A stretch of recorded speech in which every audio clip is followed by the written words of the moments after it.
What is up, my Pika crew? This is the ThePikaWu, and welcome to a X and Y Wi-Fi battle. This one's going to be against a guy called Luke. He's a really great guy. This ended up being a really awesome match, and a really close one too, so I hope you guys enjoy.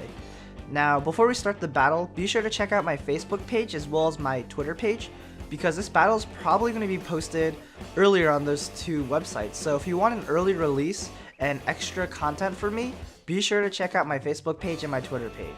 Now, as you can see by the team preview, it's going to be a really interesting match.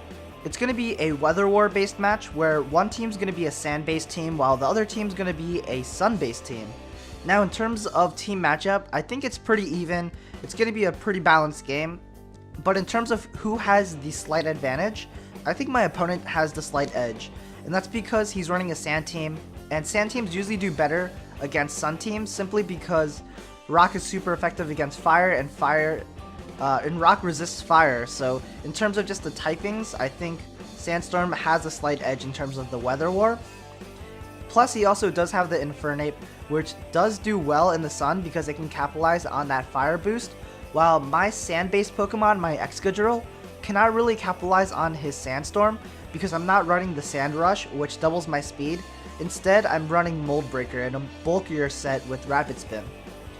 Now, in terms of typing weaknesses, my team's pretty weak to water and ice, which makes sense because I am a sun-based team. But like I said in terms of my previous videos, I am running Hyper Offensive, so these typing weaknesses don't really matter that much. Now, in terms of threats on my opponent's side, I see that Sandslash, Infernape, and Garchomp are huge threats against my team. Sandslash because its speed is doubled in the sand, it can be a very big threat. Infernape because it can capitalize on my Sun, and Garchomp because it has really great offensive and defensive capabilities. In terms of offensive capabilities, Dragon Claw and Earthquake combination can deal neutral or super effective damage against my entire team. Plus, in terms of the defensive capabilities, it does wall or resist my fire type moves. Now, in terms of my opponent's team, he's running Hyper Offensive, so he doesn't really need to worry about that many weaknesses in terms of the typing weaknesses. But to note a couple of weaknesses that I see, his team is pretty weak to fighting ground and water, which I can't really capitalize on either because I don't have significant fighting or water type Pokemon. I do have a ground type Pokemon, but it's Excadrill, and it's more of a defensive set. Now, in terms of threats that are going to be useful to have on my team are going to be the Excadrill, because again, his team's pretty weak to ground. Earthquake is still going to hit really hard. Charizard, Typhlosion are going to be pretty big threats too, because once Garchomp and Tyranitar are weakened, then he doesn't really have any answers for those two Pokemon. Overall, it's going to be a very close match, so I hope you guys enjoy. So I'm going to lead off with a Goodra, while my opponent's going to lead off with a Greninja. In terms of the lead matchup, I do have the lead advantage, because he can't really do much to me. Even though he does have Ice Beam, which is super effective, I do carry the Assault Vest, meaning that my special defense is actually boosted by 50%. And that means basically any special move won't be doing too much to my Goodra. So he is just going to U-turn out. It does do a decent amount of damage because of Stab and because I have a base 70 defense, so that's pretty abysmal. And he is going to switch out into an appropriate counter. Doesn't really matter what he switches into because Draco Meteor hits his whole team for a lot of damage. Even his best switch-ins, his Tyranitar and his Lucario, are still going to take a lot of damage. Anyways, I am going to go for the Draco Meteor, and unfortunately I am going to miss. This Goodra tends to miss a lot, so I'm not really too surprised, but it would have been nice to weaken the Tyranitar, do a decent amount of damage against it. But because I missed, and I don't want him dealing damage against me, like a Crunch or something, I am going to bring in my Excadrill, because I do resist his Stone Edge, and I do have the Air Balloon, so he can't go for the Earthquake. So I am just going to go for the Earthquake of my own, try to take down or deal as much damage against this Tyranitar as possible. Plus, like I said, he has a pretty big weakness in ground, so I'm pretty sure he's not going to switch out anyways. So he is just going to go for the Stealth Rocks and then the Crunch to break my Air Balloon. That's fine. I know he's going to switch out here, but I know nothing wants to take an Earthquake, so I'm free just to go for it again. And it does hit the Sandslash, which is going to do a lot of damage because he is an offensive set, not a defensive set. So because he set up Stealth Rocks though, I can't bring in my Charizard to take the potential Earthquake because I am going to lose 50% health from the rocks. and he can potentially go for the Stone Edge, predicting my Charizard switch in. So I have to bring in another Pokemon. I do bring in my Exeggutor, and I do have a really big ground weakness as well, so this is one of my only few resists on my team. And looking at how much damage this Earthquake does, I think I might be able to live a Stone Edge, or at least I do have a chance depending on how damage rolls go. But he actually carries the Poison Jab, and that's super effective. That's easily going to take me out, and my Exeggutor is going to die. Unfortunately, I brought an offensive set and not a defensive set, so that's why it didn't really do too much in this match, and it took a lot of damage against this Sandslash. So now I am going to bring in my Typhlosion. I am a Choice Scarf Timid set, so I am able to outspeed Sandslashes in the sand if he is an Adamant nature set, which most Pokemon, when they carry Sand Rush, do carry Adamant. So luckily for me, I do scare him out. That does reveal that he is an Adamant set, and I go for the Fire Blast because nothing in this team really wants to take it. Tyranitar is pretty weakened. Garchomp, it can take it, but not that well. And Greninja, it would have done a lot of damage, but unfortunately I missed. So that's really bad because Greninja is going to pose as a pretty big threat. Greninja can go for the U-turn against my Typhlosion and get switch initiative, but luckily for me, he just goes for the Ice Beam, and I resist that with Klefki. He can take me out with like a Hydro Pump, but I know he's not going to go for an attacking move, and I know he's going to switch out because he's scared of the Thunder Wave, and he doesn't want to get his Greninja crippled by the Paralyzation, so he's going to switch out. This gives me the opportunity to set up some Spikes, and Spikes are going to be really useful because he has quite a few Pokemon that are already weakened and severely weakened. So if I do set up enough hazards, those Pokemon might die upon switching, and those Pokemon include his Tyranitar and his Sandslash. Two very, very big threats. So I am going to set up a lot of Spikes here.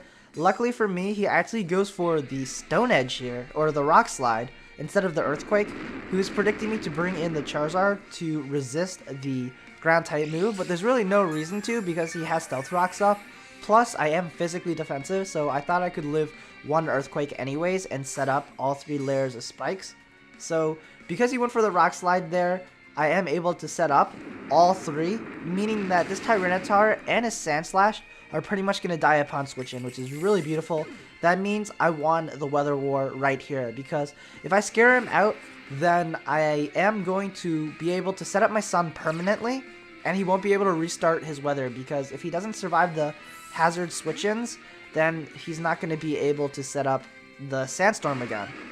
So first, before I bring in the Charizard, I want to go for the Rapid Spin, and I do Rapid Spin successfully against the Garchomp, which is going to pose a very big threat because, like I said in the team preview, it has some very good defensive capabilities because it resists fire, but luckily for me, he overpredicts again. He goes for the Stone Edge here, predicting my Charizard switch in, and because of that, I am actually able to pull off an Earthquake, and I do get a critical hit, which I think that evens out the hacks a little bit because he did get pretty lucky early on in the match.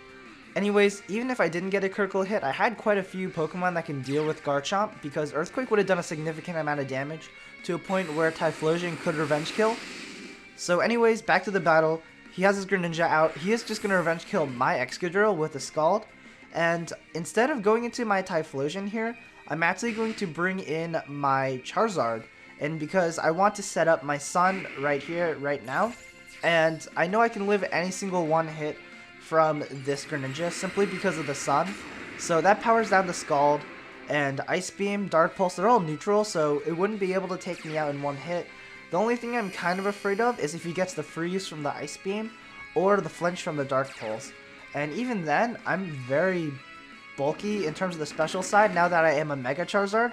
So as you can see, it actually isn't a 2-hit KO, it's a 3-hit KO. So that's perfectly fine. I am able to just take him out with an Air Slash, and that Greninja goes down. So he has quite a few Pokemon left, and he does have Infernape. And Infernape is a very, very big threat, like I said in the team preview. And I'm kind of scared as to what he wants to do. I do decide to just fodder my Charizard, because if he is a Scarf set, there's really no point in switching out. Because no matter if I do fodder off my Goodra, if I fodder off my Charizard, some Pokemon's going to die. I didn't really know he had Thunder Punch. I thought he would go for the Stone Edge, so that's why I didn't bring in Goodra.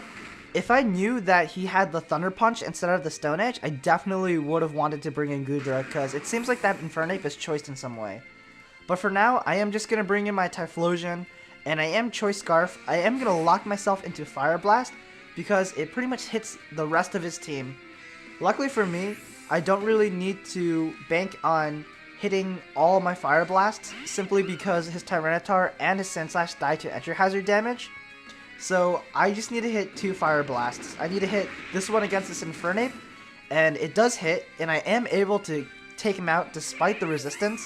And his last Pokemon, his Lucario, is also going to die to a Fire Blast. So it's a matter of can I hit this or not. If I do hit this, then I am able to win the match, because Bullet Punch won't be able to take me out because I do resist the hit, even if he has the adaptability and I'm at green health. So I am going to go for the Fire Blast. It does hit, and with the Sun Boost and everything, that Lucario is toast. So that is going to be the match. Very, very close game. Ends up being a 2-0. So yeah, I hope you guys enjoyed the battle. Very, very close. Very awesome Weather War match. If you guys enjoyed, feel free to leave a like, a favorite, and a comment. Stay tuned for the comment question of the day. And shout out for Teneshio for the Exeggutor and the Typhlosion, Ernest for the Exeggutor, Charizard, and Gudra, and Sanders for the Klefki. Peace.